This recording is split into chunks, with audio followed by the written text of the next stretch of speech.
gaje mia pa bolo di fa mo wo di lo afamo ple mo wo que ple que te que mo me la ple ya mo wo nyele mia pese mi jaudi na lo na plomi dedie na plomi ba fa fa de no buye ba ke ya ga bion mo khame Vovovo, tu peux pas nous cacasia nous l'omau. Signor na tuenami, si so kumya na tuenami, nena de badale menami. Le nusiano si mia bio merde. Signor na tuenami, si so kumya na tuenami, nena de badale menami. Maugan.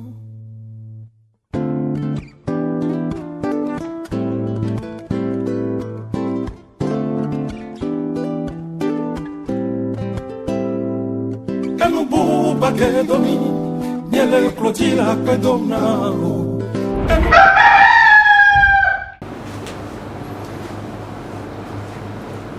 Na bi titi penu wala o mwa kebe pubuto ti jogane benina ndeka ya be manya bena bisobe ho le mia be mobo e ye ho wa mi fonde ka ya to ma ube amen bebe mi janti jwe benina be mano mi agbo sibireke ne mi cha mi le mo ko ne ya e ma kebe wona e ye je govende ka ya wo ya e mkabre ti bina mi na ni nwede ke mi le ba planu nya paso nu gede so to egbe be wona ya mi ke ma mbioso ma ugbo bena ne nami anyasa ne nami mu gome sese ke la we bena kaka wona ya lapa amede la plan ne ke la ple le egbe be ngeke apataji walente ka ya sibere ke mi wona ne ya mila ye gome do apedada na ma wonu so patato elomi ma wa lomi enti be so eloko so na lomi ata ye be sia gbegbe a ina na be na mi apo gbe sia gbegbe be ndugwa adu eye be prona mi na ba prona mi gbona e won keke a eje be mi ado apene walente ka ya de mi na do ape ke mi la do a mi la ido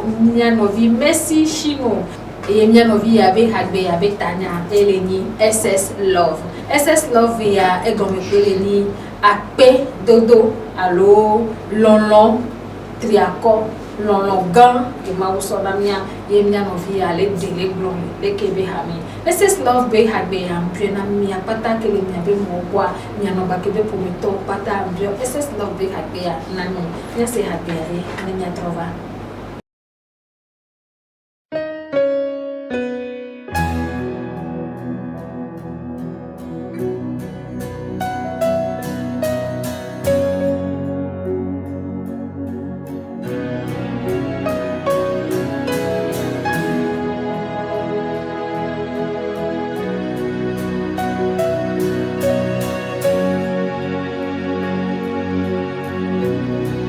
Your love is kind.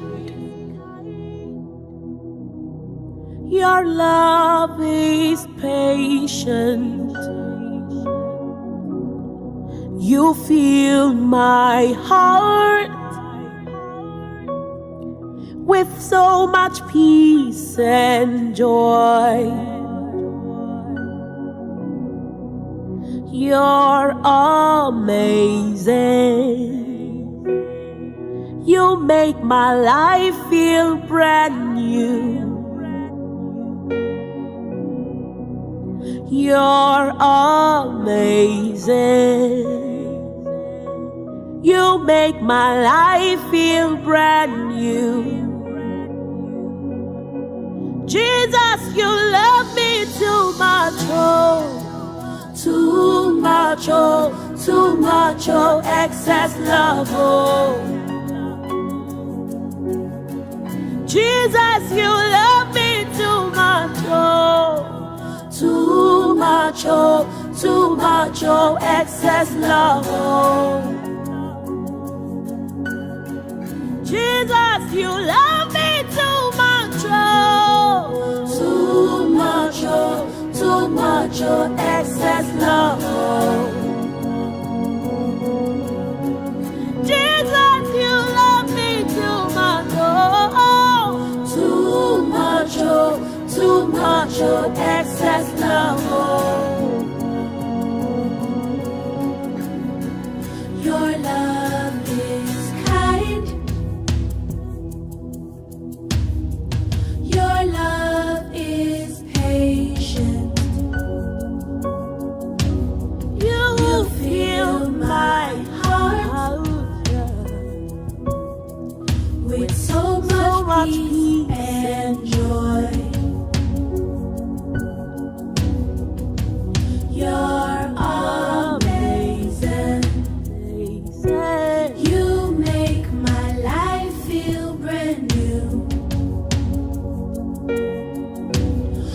All your promises are yeah and amen.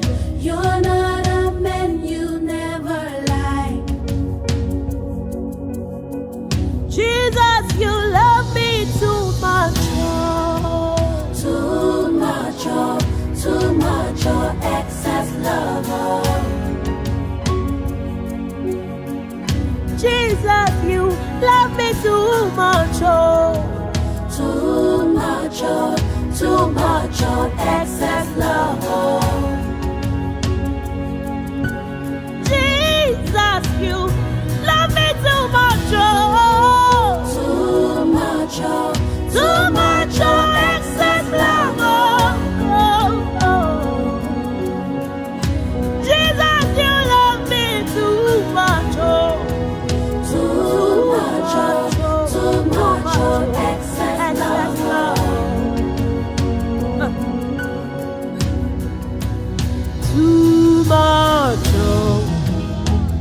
Too much, oh, too much, oh, excess love. Your love for me too much, oh. Too much, oh, excess love, oh. Too much, oh, Jesus, you love me, oh, that you gave your life for me. What manner of love is this? What manner of love is this that you give it all for me, oh God? Jesus, you love me. You love me. You love me. Jesus, you love me too much, oh. Hey, Jesus, you love me too much, oh. Who am I that you're mindful of me? Hey. Who am I that you gave it all for me? Hey. Jesus, you love me too much, oh. Too much, oh. Excess love, oh. Jesus, you love me too much, oh. You love me too much, oh. Unconditional love you have for me, oh. Eloi, Eloi, my Sabbathani, you saved it all for me, oh. Thank you for loving me too much, unconditionally. Thank you for loving me too much, oh. Thank you for loving me too much. Thank you for loving me too much, oh. You love me too much,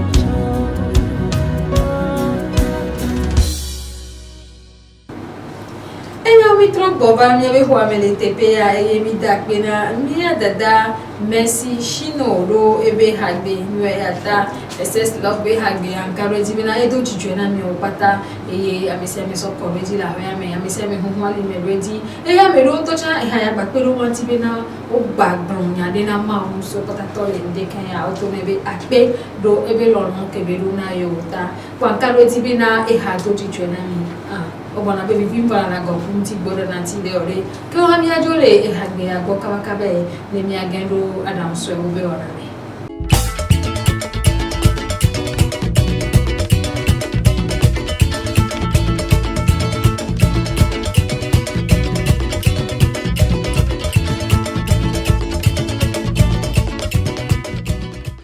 enyo mi tropo ve eye adam so e be ora me mi gero ya enu pakla ele jaje bo me na mi voya ka be na mi ano mi dada mi avio mi no vio pata mi na ero mi be mo bo ame ko la le big dalo mi a do fo iwa mo ne enu ke java ififi ami gba mo be de pe de ti o wa kalo jibe na miswe ho ke wane mi de beso sware de kaya mi kai mi de jao mi akundu kaba mi do so do pea ne mi awo ri cantone a o me ne vo mi anto mi nyang bro ne koko bena mo ni be de mi nyang no wo yenti ye mi le ja fion mi o awo mi de pe mi fion no via de fio vo mi jibe mi aplan nyakpo bena juko yo ya ni ko wona watu ado mi o mi wona leke ame yo wale ko wona do ndi lo la pare no vi ogbo aso pe to wa ye be la nwa nya so e alo nene a ke wale ndeke ya mi na da ri cantone na le ku bi benti nya pore ke nya da ya le jawo e doa ne be wo voa ne mi ku e voa nya to bo va ne nya de le ari nya ko bo jouer. Alors, pour les ingrédients, il y a du riz déjà cuit, des petits pois, des ciboules chinoises, la sauce de soja claire, un peu de sel, un peu de poivre, des maïs croquants, la carotte, les saucisses chinoises et les œufs. Alors la première étape c'est tout bête, on va commencer Oui, par... on va préparer les ingrédients précoupés, voilà, il y a la carotte. Donc on va éplucher la carotte. Et moi je vais émincer la ciboule. Super. Voilà. Le verre, on garde. On garde le verre? Oui, on garde le verre. On coupe juste en petits rondelles. D'accord.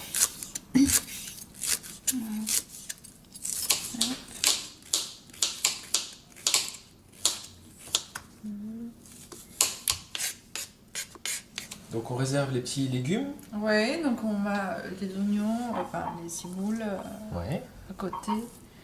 Donc carottes dans le bol. D'accord. Ouais. Et ensuite, donc moi je vais battre les 2 œufs, c'est ça? Ouais. Ok. Et moi je vais couper les saucisses chinoises. Comme une omelette pour les œufs. Ouais. Et donc toi, la saucisse chinoise, donc ce sont des petites saucisses. Oui. Alors c'est... Il y en a des grandes, donc il y a toutes les tailles. Alors pourquoi elle a un parfum très particulier? Parce qu'elle est faite avec de l'alcool de rose. De l'alcool de rose? Oui. Excellent. Donc là, vous sentez, quand vous coupez, vous sentez, ça sent bien l'alcool. Et c'est assez sucré, c'est comme saucisse. D'accord. Et là, c'est cru. Donc on va couper en petits morceaux. Si vous n'avez pas ça, parce que là, c'est une saucisse cantonaise. D'accord. Donc pour faire une recette authentique du riz cantonais, on aura besoin de ça. Mais si vous avez du mal à trouver ça, on peut très bien remplacer par du chorizo doux. Du chorizo doux, d'accord. Ouais, ou alors une saucisse un peu parfumée comme de Morteau, des saucisses Montpellier. Ok. Ou alors du jambon. Voilà. D'accord. Ouais. Jambon, et après on parlait tout à l'heure de déclinaison. Alors bon, après on s'éloigne un petit peu du riz cantonais traditionnel, mais si vous ne mangez pas de porc, on peut très bien utiliser les crevettes, du poulet, mais même végétarienne. Ou végétarien, sans viande, avec tous les petits légumes, ça peut faire très sympa. Très bien. On attaque la cuisson? Oui, voilà, donc on va d'abord faire revenir les saucisses, donc sans huile. Ouais. Comme ça nous permet d'avoir un riz cantonais assez sain, donc pas trop gras. D'accord. C'est pas comme chez les traiteurs, donc. Et on va se servir finalement de la matière grasse de la saucisse en fait. Ouais, c'est ça. Super. Donc on fait revenir doucement et laisser le gras sortir. D'accord. Ouais. Voilà. Alors là, les petites saucisses commencent à être bien grillées. Ouais, voilà, on va mettre des carottes. Ok, allez, c'est parti, les légumes. Ouais. En plus, c'est bien, on met les carottes a besoin un peu de gras, comme ça, c'est pour les valeurs nutritionnelles, c'est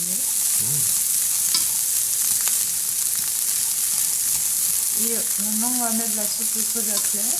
Ok.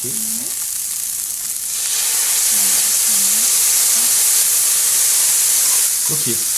Donc le riz, c'est du riz que j'ai fait pré-cuire avant que tu arrives en fait, tout simplement. Ouais. Et c'est bien parce que comme ça sèche un peu. Ouais. Et ça colle pas. D'accord. Ouais. Voilà. Donc c'est idéal cette recette si on a fait trop de riz par exemple pour le reste. En fait, au début, traditionnellement, cette recette, ça vient on fait avec le reste de riz. D'accord. Ouais. Et pour le reste du frigo, on fait un mélange. Voilà. C'est un riz arrangé en fait. Ouais. Et en Chine, dans chaque région, ils ont leur propre version de riz sauté en fait. D'accord. Ouais. Avec les œufs, les légumes et d'autres viandes. Ouais. Donc à Canton, c'est avec des saucisses cantonaises. Voilà. C'est un plat qui est joli, c'est très coloré, je trouve Ouais. vraiment pas mal. Voilà. On va mettre les oignons. Enfin, Les oignons. ciboulettes, ouais. Ok. Allez, c'est parti.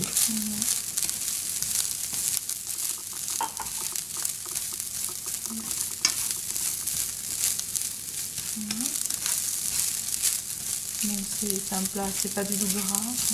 Non, Ouais. c'est vrai que c'est pas mal du tout. Et on va mettre un petit peu de sel. D'accord. Alors on va mettre une pincée de sel là. Ouais. Voilà. Ouais, très bien. Comme les saucisses sont déjà salées, donc on n'a pas besoin de mettre Pas trop beaucoup. Ouais. Alors on continue avec l'œuf, c'est ça? Oui, on verse comme ça Les directement. œufs battus sur le riz, Ah ouais, comme ça. ouais. Allez. Très bien. Et on mélange D'accord. rapidement.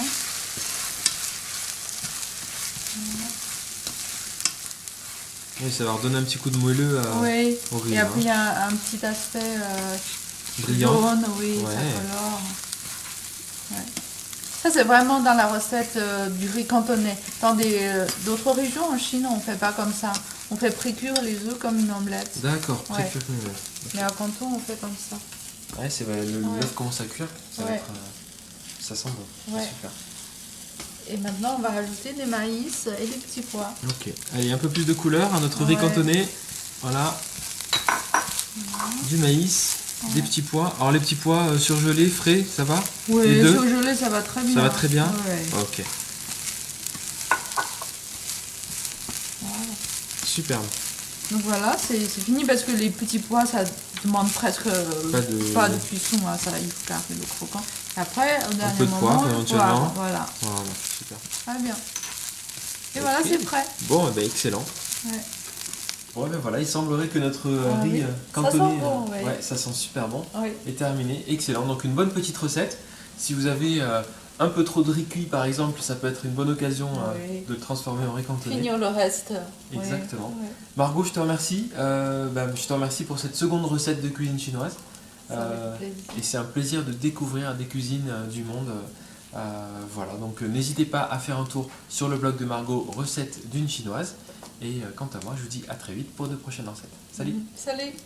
Enyo, mi da mi aberi kantone ya, eye bele soso papa, eye bele drame do la ver me da, netro wale, msofi eje fi ele wala te ti fi je la we fan, le ko nto di lo a, wala te we le ki mi da ya we sande ya mi pore ne a ola we ni, ame do chompa wone do bu, eye ame do duna vo we me, ame do ina ka kanto chon duna akute ko to wa wala we ne be chef jene wa lui a sénégalais au guinéen we wona waya voilà mais jamais quoi mo le gbeke we o le wona ni be nwa wa amelo so na so soja ko mi fere na si me won wa so dane e chan lo gbeji na jije me nwere kwa e chan pa nona alo be ya wes be de ki me da ya wa ni a on popo ale amelo to chole on gba ona le ki ore do ebi ko to ne ya to do ebi apa ti ma ti le bu fu me ne kwa mo lu ye mi kwa ami su yo dari o gre nimba mi ane su ya ka ba no si yo nebe la mesia chahia kwa yewa rio graye mi dande kaya sibele ke binye dada ne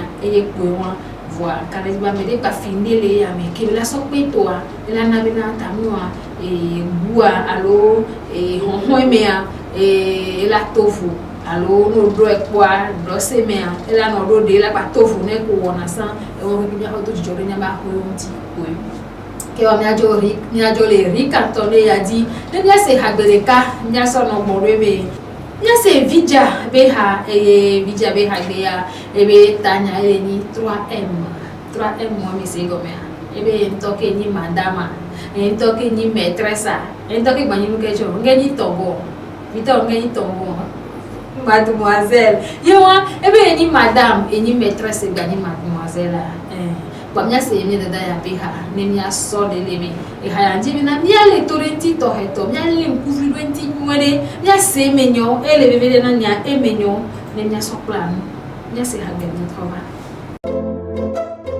Déjà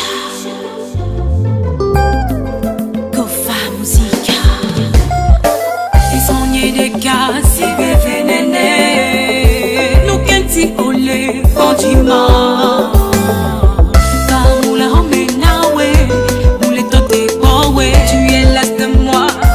je ne suis plus à ton goût. Donc c'est comme ça, néné moulé, yeah au bois. Néné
DJ Sexy.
Enyo mita kwena vija karo jivena mise habede jona mi edu jona jangede e plan leme nene no ninyo nuye ola so ya so loko so no ameton yo patana so egen bena niga ke mesron le di madame la poa ni ko le bo ya ke bele di mademoiselle chan la poa ni ba ko le bo e ga ke be le di maîtresse chan le ba ko le o de ka bo est possible ni la temwe Nimi ya David ya bena ni anketi oyo matewe game anko ni agbon pazen polo mi se mename yewa kewa mi do apena mi dadu hanyo ya ke fiomi nu ndeken ya ta ke mi ajore ha ya gbo mi agelo moja ke dede be wona.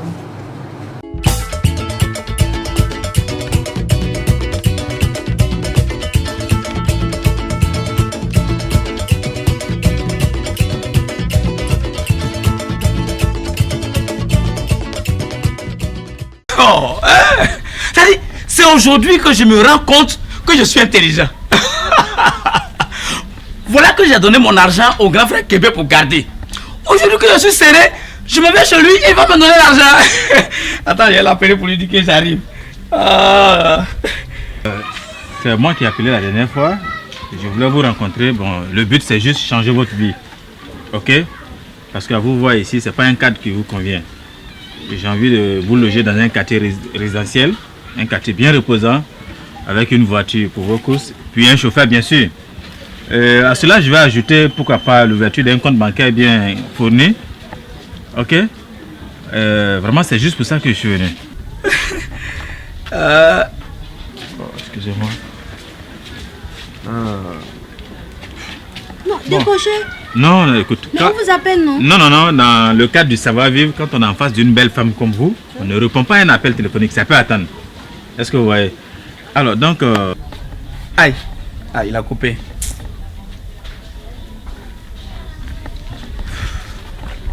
Vraiment, je suis venu pour vous sauver, en quelque sorte. Hein? Oh. Mais vous décrochez pas. Non, c'est mais pas on grave. insiste, décrochez. Ah, pourquoi il coupe même?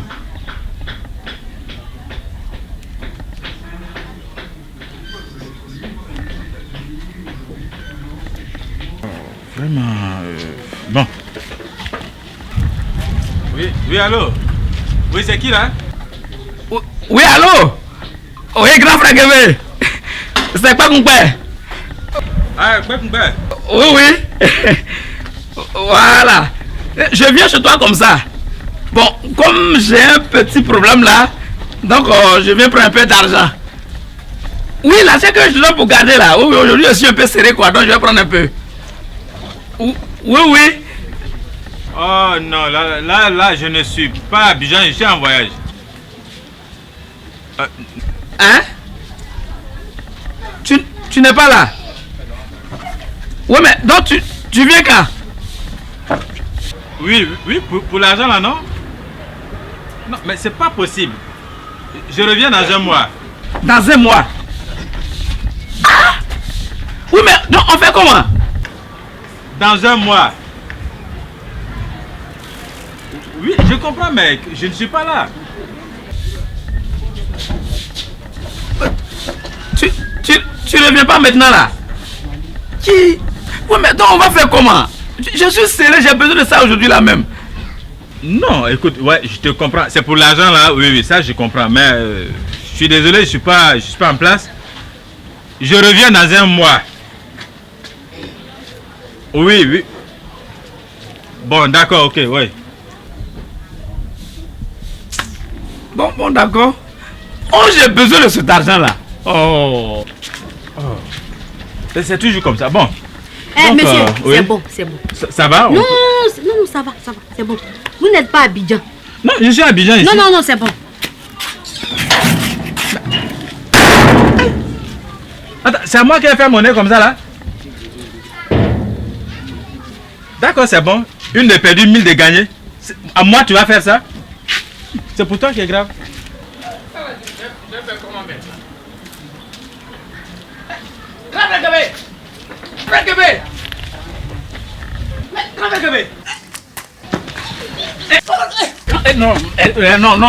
tu ne vas pas me faire ça. Hein? Je viens de t'appeler, tu me dis que tu es en voyage. Oh, tu es là.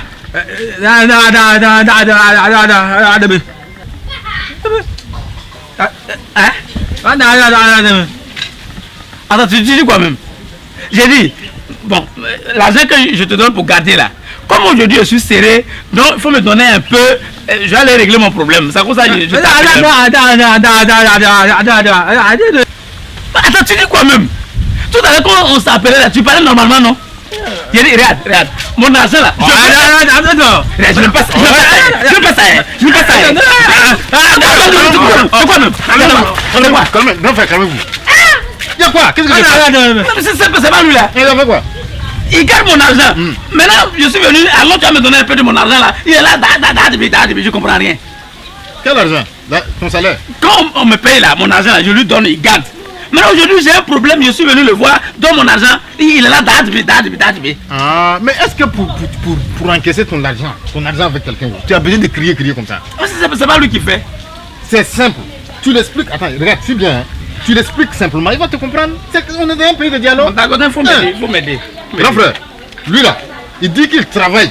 À la fin du mois, on lui donne un salaire. Voilà. Ce salaire-là, il prend tout, il vient te donner de garder. Voilà.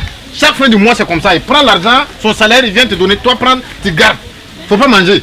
Maintenant, aujourd'hui, là, il est serré. Il a des problèmes, beaucoup de problèmes. Donc, il veut que tu lui remettes cet argent-là. Voilà. C'est tout.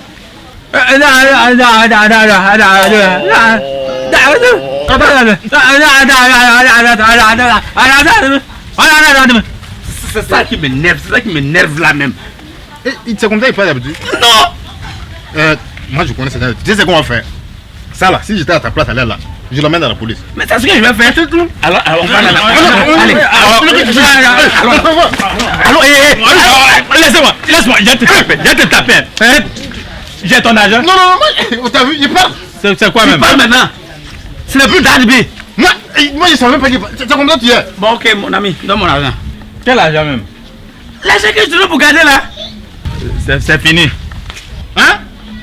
Tu as dépensé mon argent. Je n'ai pas dépassé ton argent. C'est comme les caisses de l'État. Quand on dit les caisses sont vides, là, est-ce que tu as déjà vu caisse là?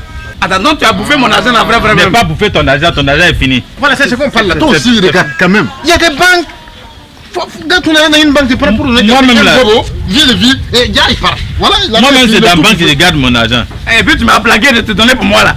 J'ai dit, mon ami, ce que tu as dit là, on va faire ça. On va l'amener à la police. Non, attends, on peut arranger on n'arrange rien. Non, si je trouve l'argent, je vais te payer. Non. Moja ke de debe wono we mi kosane ya va iva wan karo jibina ya do jijwe nami amede ke fonde ken ya kudu VVCC kudu haha tamno enya de vatu alo e fin le dio alo agmande le dio e vi o gbe nu CC a e o jolen ala ni po so asibu agran jo le kwa ya mebena a o le ke ye toja no roma karo jibina ndeke ya moja ke de debe wona yo wa e la gbe ntio bena o la ko mo vide e lu koko me ya e lu subo to na le me intimido wona ya ni beneti so mo do koko na me no no be se bebe le mi nya be lu koko ento de dia ene na be na koko na haya le dole le de o me mi nya le mi nya cha be na le lu koko me ya mi rajeunir na alo agbeto tro bona do bona be ya bona be neni bena osingo pele tocha nenu kokwejo na jino kona ndo na jijona lokwa ola no jeune amola ko be o ame amle signore secret wa kwa ma kalodi be ndeke ya mede konu amele do jijona be kala le ndeke ya soto mi be moja kele de be bona yo be kwa ake ko mi do ndeke ya nya gbase ha bereke na nya so no ezi eye hakemila sele ndeke ya so mia no vi sitara Claudie bo sitara Claudie ele be hagbe abetanya ele ni agolo ele do ago na me do ago le diwa akoto idi anya be na nyare le sibere jago na e na me ba ro ko ebe ago anya be amia egbana egbo kudo nyare ke wa ola oto la senya ke amia sobe ke ndoju amia oto mia senya no vi sitara Claudie be nya ke le sibere ya bo na me to ebe hagbe agolo amia.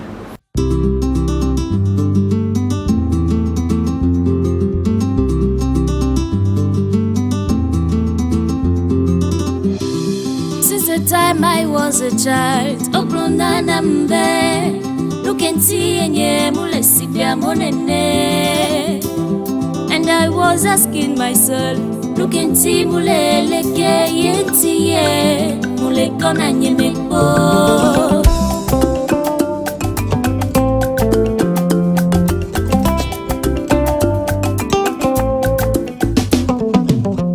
La vie est belle, elle n'a pas de prix, tu dois être celle que tout le monde envie. Rêve, profite, la vie te sourit.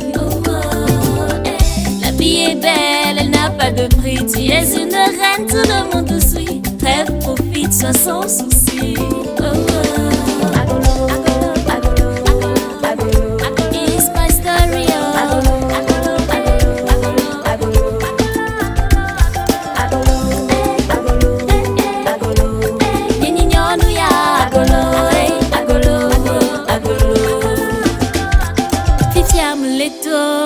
je me montre telle que je suis et je n'ai plus peur parce que maintenant oui je vis.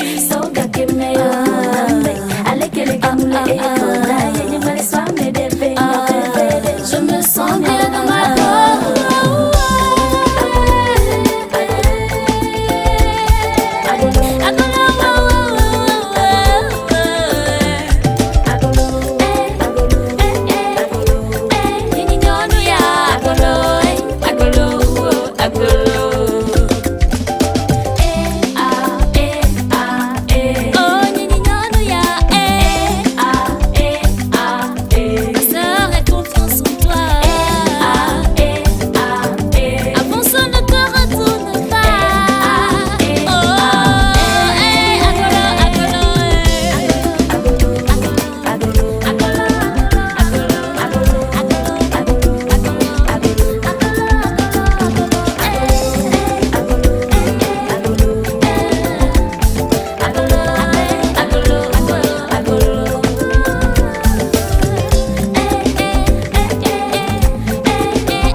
akwe pomido emido apena sitara Claudie do ebe hadenu ata agolo be hadgan Claudie be edo dijwe na mi sokoro di mi hwale me wedi kwa mi le yedi wono kwa kebe wona ele yedi nene ke wa le ndeke yare mi ajo le sitara Claudie gwe ya de son ya yiko ya gendo e hato me benono be ora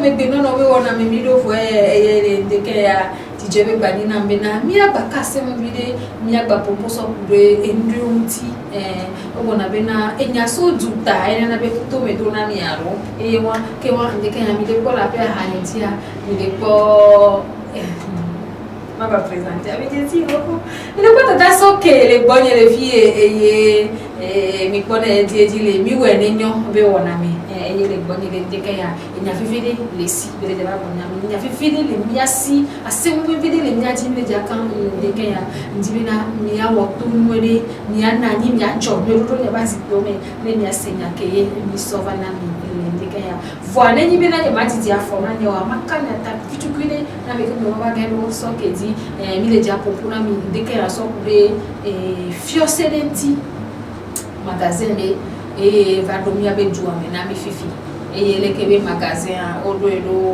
et kakaveli be marché moderne alors be asiame asiye ko tous les kakaveli asiame les kebe magasin et les kebe magasin et les ondam domo et mo le mekewe ni mate pompona mi ni ma pompona mi ni ai do nya mi ale maso be maso ke ba do gbe na mi ale ni nya ko la si nya de nya pe no ti ni nya bue ni bia se magasin ya be nya mi nwere that's okay personal c'est que nous a kedo okay ino ba ke kwa ko be tukaro ko be kure o pata ko be jijo keke be to ambule na senda mi be ke to na be na mi se ko e ni fefe to yana bo akọ iji bo ya no ti mi da ba no yi parfum yo agbe na ma hu se patato le ndeke ya mle pro na les ande na fa benye ma ye di o ne afidore ba kolon di be ni ane no nya chocho di ka so yi e mi lo to ko ma re ko le pro sa ko be ba hiya be ya gba de ya be me mu ya fioma na me no la ko na ko la ami o to ye wa ko be o mi china ji sa ko ko la ni lobo wala mi o ami anto ya ami anto be ami apata ko ni fitukui ya amela no fitukui ba nu kele me ele bebere ela akpena okaka bina ozonde ntinye ke emuyowa e mamle blon e fiose de benya kaka beni basiame kwa majibena masobe ano ne adi fiose ya bin dandono obele de fion ne adi fiose ya be gomena mi be titipe nkola akpena otasi waso geme fiose ya ba kwani le joje no supo yo avo so mo so e polo po pepele enu ya gosume so e pan kwa ye o ba le mo bebe na ni titipe nkola choma tin ko gomede de ke fiose ya be enu ko be henda kwa ino ba titi afo ni magno ko be na fiose ya mi ta ko ju mo be belde kwa no bi se magasin belde la kile ko anya ko be enu yiri be ni va to go ba ni banji ni o magno la bi nu mi wa Africa be to ami progodo ke ki mo afi enu ya to di chuchuma ya eto go be to jili kwa ya da pe be na mo a uve mi am so to mi abe habi kaji de la te hem nwere bana mi magasin belde ka mi o so so be nke o ko so bele mama ke le mi mama o be mo ri ya mi bunanu voilà m'damia maso maya kuvino bo apleti matire bo ahai fie du bo apli aleke mi chana kanu da lu se mi do mi bona be mo le ba ka zana do ya alo aina we mi duna ya ko ibo do to ya connector pa iba bon be ko ne be to mi ho ka mi le bu mo jo be vo to ni mi la ke mi ma lo me se mi ku ya da si mi pona me de pe la pe lo mi antiola Gabriel Miwa a mes potes qui m'ont eu consultation en français et ouais ben mais bon na ka me lo ku na china o mi a mi amo ku be do be lu wa ke po ga ke la so e tu a mes potes o wa e ti fun wa Gabriel mo to ai ko anti voa o be do voa wa mo lo ko mo blelele ka blo ko wa gbada ido mi ma ko be le ke nya o be to le nya be ze wa go ke nu ke mi le go nya be ze a ke no pe lo mi anti be le le do ya ti conju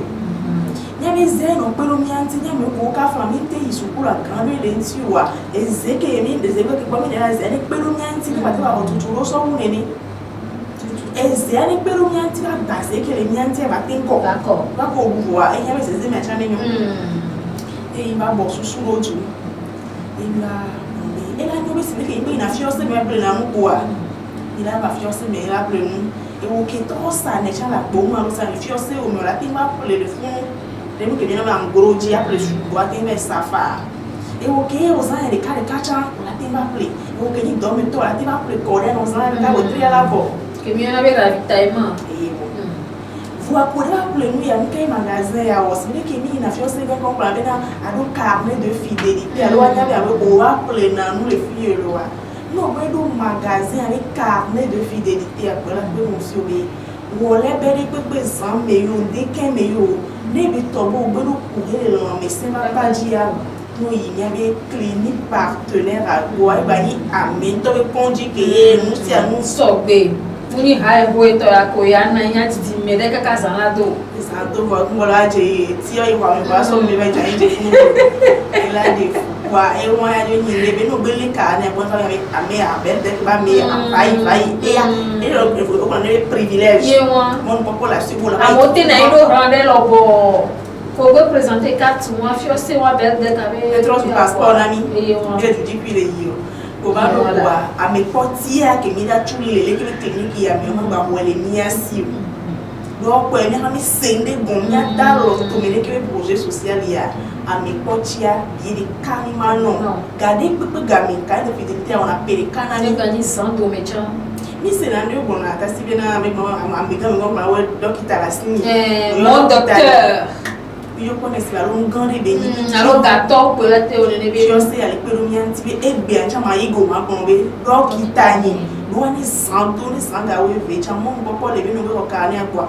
ni dana e non bare de menami non ba mo santo me do su me vie le do onto we le do no gbe non ba ko la je docteur grand de kaji et là mo ken bo ko la ma pare ko la ba asiki ko la plaisir kale ko ma nye et là bo le ke no le oro piande le ke be le do il m'a tout sèche ya lo le dia on a eu le bien on ko la be docteur le ici tasi kan de fidélité a pas tout dans toi et moi andi hai ba wani benu ko ni mpona ameportia de de mba de bena no le ple mwa kai mwa kwa ameya oh e cha mo bia wo ndia e ma ko bi de ka hodara fi do bi de ka nya bo ro ba won kan so to wo ni ameporti kele ni fon amana mo wo tria me tonvo le ple le magasin le ka wo tria me tonva ya so wo tria me nemea ni ba hona amo wo ro alo faji le menamea no ikwandi fi nkubi bende o le ya odo no ya nuke ndi plan ni kweso pele kwandi ndi pepe ko bi dia be o ke bi ni prestation médicale analyse wo ndi pepe ke de yan we ibo bel de pe magasin ba le ko amewo do afaji le yeme no e go mele ni be nuke o ke yi da tu ko ba maton auto bona a mes consultations qui est gratuite et on a tout fait des cours la mignavo déjà maton le menon et ça nous ke les qui l'ont pas dit les mots mais c'est bien pour un pourcentage à base de l'union si pour la fois mais là si mais il y a pour un feuilleton il pour la nyaga vieux to boy vieux là pour la si di karikawa on base de la na yo amela wo le kita iso nya wona lo ye ibu kwa ngata ba na pro asi vetrona le tout na belle tête que pour mila seme nous doacha ni de ko nya lo ko reme o ino na magasin ma mu ko la ipa po ko de ji la sime wa bi wona don ba jodo o lo kiye be to won to igbo na le lo qualité ngwe la so na ko la ko nya fi be mu ko lo le fi yo be be o le magasin be do ko so o de ba wa chon pe ene mi wona do ayi won pani wo le va nke kan gba se me be nya wa mi po ne gbo be no je no mu ba pa je ko da ya o je ti ka do ko do anu so gbo be ya dira ba fo do ba lo ba no bolo ko to ru yi ni be institut de beauté partenaire a ba si am ke be kan esthétique bois ni mo bla ton le alo femme na mi kasi e won cha gba ba pe comme dit toi mo ni be o la ho alo de o les ménons. Non, il faut que tu aies là, tu as une belle dès que le magasin est bien, mais il ton. Les ménons. Les ménons, tu as déjà ton moyen. Pour que tu aies un poignet, il y a là-dessus. Donc, pour moi, pour les familles, le monde qui est français, on a entrepreneuriat, on a bien à l'homme, mais si, nous, on va, pour le carré de fidélité, on a eu bien plein de camps esthétiques, et tiens, il y a un togan, il y a un togan, il y a un togan, tout cas, nous, il y a.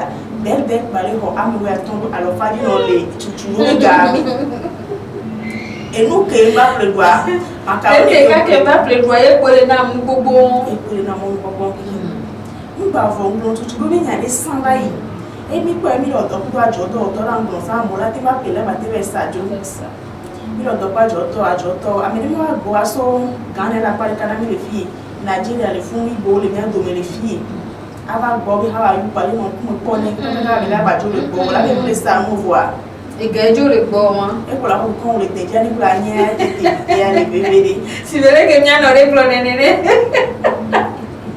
wa ele bebere na be na mi wele be na mi cha abo ba kudo sukuru koko ke fiona na si ro be tutu bon ke wazi be to go ba ni ba dia première université anglophone que le Togo wa mi cha abo ba kudo ke na be si be ke ngulesa sukuru koko be ni e fiona mi si be ke nya sukuru koko fi ha to le Togo ni wa wa na si ro be ngolo nduna français bo be be nous si à nous on a pour le wabo pas pour le fond on y sukuru koko de to au ko he para no si ro e bia na America ya he be tipo ma no téléphone nous va pour carnet de fidélité nous y va boire au dosso amaton do balaton belle les de 5 à 50% les sukuru fermés non mais que on y donne et tovo ou dans les banques yo on y cuisinier on y journaliste yo on peut y a pas trop le tu na y doit ton les non si on va pas dire pas roda si on m'a beaucoup ya pour se souvenir que les toi ya fi ya te le TP et kala comme meji nous y a 5 à 50% les sukuru fermés non ni a non pour la si bango on dit pour y a pour la how you ya ko thank you ya go to ça ça nous offiona mi wan chamba ko na be no na ni be no ke ko na be se mi calendrier que les sia ni wo ya pura gba fi ya go na wa de be soit so midi na gavea e no pe no si o ni be to mi subo le do mi sa me wo ni o de na chi choro do ba fiona me no le gave e wan chamba be la ba de 5 à 50% les sukuru fermés no test ben dès que mia e bro ça me na lo ko ko mi e la bosu me akwa ya gba yo na vi apika kasi bile ko de mo amena mi fifi jene ne ngbaje ma ba bi onya ni ka o be ni akọ emena o plus ande abena comment dire da o pe ale alo esthétique salon de l'esthétique ale ke gbo we sukuru koko yi ale tutu ma ba bi onya ya ke mo me to won ke o le dua alo ne yeso ni ampa fifi ya maso de kale wanti ma ko be ni asukura e chan ye ma ho alo me to wo ke mi abake do juwa na nyerika do me de na fide mu se me enyo kasi ya kwenu sibele ke ngulezari ya kale ya ko ba ko kale de fidélité ya kwa emi o ke ba bolo mo ba ya kana peleka ene be peleka e wotri ya me wewe ko ba ho ya peleka ke me kale ko ko shi ya ila ko la ba ko mo wele il est peleka wa me ya mo ni la ya chan ya wele ko na me se me ya la ba ko la ifa ene ke ne sukuru be nya kwa wo so ka ni wala si kwa ko yo ene ke ati mo ya ko da ne se blave o se alo fa ri ko la ko da le pe mo amele pe bi na me se wo le ba wo mo a wo bele ka ni wo ba ro ko a tukara de mo ba ka ni a ko ya nti mili yo se ya me ke ani ko wala temple na mi wa de bi na tasi mo to la ko e ga o to ko na simito ni ka fa ni pro mama ko ni bi nya to la simito va bide me kufanti makaroni la teno alo bide e ga gbado didi jan e ga didi won ke be la simia kwa auto vono ke ka me ya la siwa le ni bo la ple ne fi kufan bo la ba tu ba ple lo ku po mo ti alo ve alo binya me 21 magasin to la ho e won do akọ Douane be to be na mi nu ko na be ODD alors objectif de développement durable mais talo ni ko na be IAD quoi mais so ba ba ka ve pour éliminer la faim sur toutes ses formes pour les Kenya ji et les Kenya magasin na ni e be so wo e be to nya ho be na atowami kuye ani ba no ti ba ho to bo ni wani no mi sere nya ba nya ti we nya geze le nya ko sur la tête so ni magasin na me video do so ni na mi nya te bebe ngule chire le go me je avoir ba do so ni na mi tanu amede le kaka kopere me le pomi fo e chanti bi na ya da si nu ya me e mo ke be la to kaka ba kero magasin bel de quartier akwe no tasi no do ba do kaka na to to ni kaka be ba si ya afili ko we so do kaka be ba si ya me pa mo to yo ola ko ba si ya mento o ba ro si ya mento pa ko ba na so ne mo ni mari la si ya me na mi ame ko ngba ko mo ni mari la si ya be do me to ko fi o si ya mo ko ku eji ko na ko be black as ko mo ro ji be bel de ko e pan ko mo ni ma zeri ka lo tasi akwe kaka amede ya fifi ya eselo ela so kaka na ba do fo enu ya tom do ni wala non pas les que mais là tu es oh me pousser à me fier les que il a tu vas plomar ça c'est un peu non quoi avec au du bah yo le nom bah dire bah c'est nous qu'on me coucou à tout cas le nom bah les cailles pour les belles les magasins ainsi il est 96 55 59 89 moi bah yo les cas 96 55 59 89 quoi anya avec les belles les magasins mais les petits gens bah toi ils vont belles et sobera on est mon pas on est que azibe non on est cas et pour les belles ici et pour les kaka veni à c'est ni pour les bisa mais il a ça dans nous maintenant avec pour il a ça na na me hali là ça appelé nous à la hokarnea fiosé avec puis on la va le kaka veni va si yo après kaka nous comme des et mes konami et mes ko quand quand tu viens anticiper nous poto et n'y a que les miasi et mi soba na mi egbe aye moi et nous même non na messi vo ro ne do ameno bio pour meto mini ni bonne ko be no pa kebe pour meto na pa kebe pour meto so na mate be pour nous ni la va de be pour meto ni mi va se ale ke mi na buso ntinyo et na ko be egbe a mais de là yo magasin belle de clava te pentro va de nous menami le ke no le do talo ti bina mi se no si anu me e ye nye ma ple mi wa nu ko ke mi bon le fia de pimia la po de pimia jeo nya nye nto ndo e me po nku e me nya to mi je si me no wona no le tata ore mpuna kenken na e mi nye po nku e me po be enu e le beni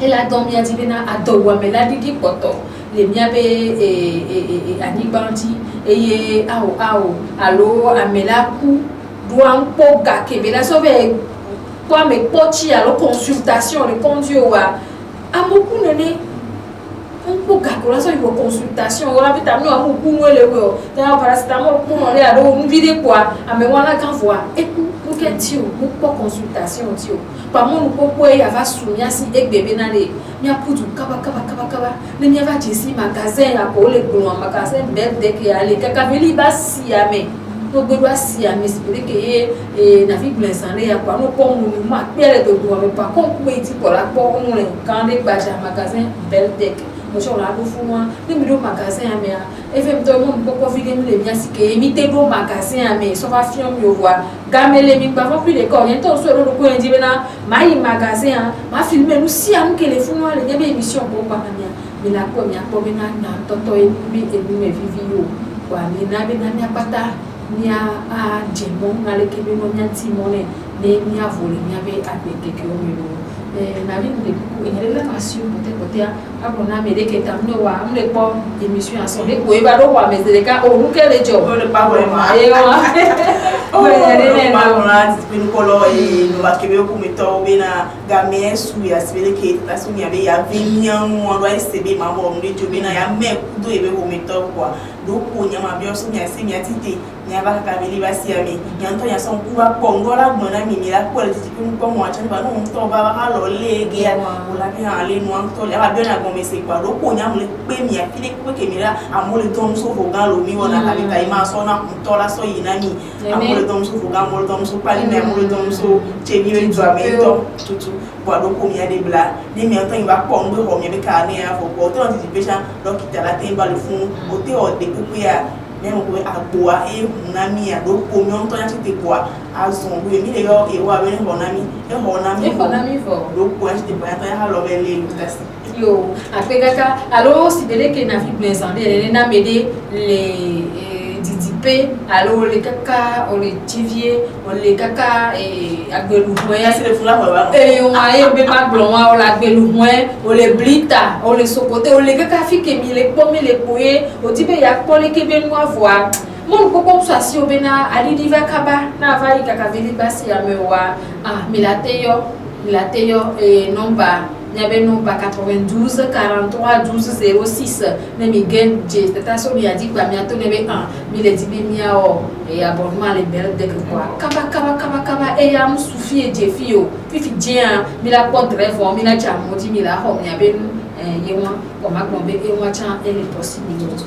avec appel on kaka non merci non no le bel de yo yen kala di beti pe no polo mi sende comme le bébé wona même ta pe na mi kaka me ko pata no mi abole ndeke ya kakafaro kapokwa mta pena mi kabeti ek bebe wona e devina mi mi plande ki la pelo mi anti e bebe ke patati mi ta pena mi no vi ko ke no mi anti mi te ko mi le moaji le moi ko doa mi la po mi abe technicien grand vi qui parler e no moaji na mi e le caméra dia mi fofo Octavio e no caméra dynamique voilà de que ane jeji na mi ma o basi se sene no mi ati bena e so be no ke la ke a ame no veve ane we bena ne ba mo tu le no ba ke pe wana bo bye bye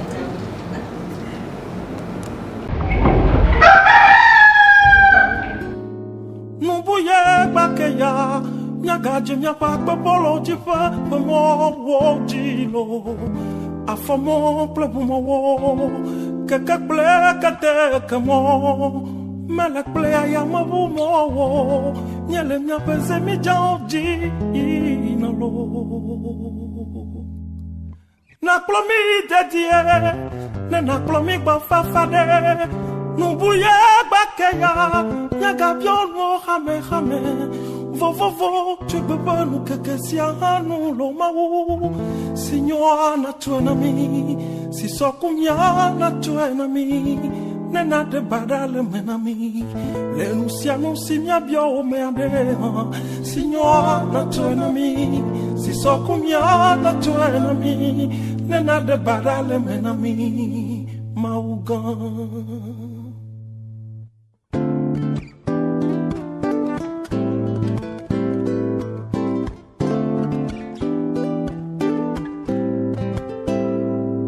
Enubu bagedomi Niele Clodila pedonao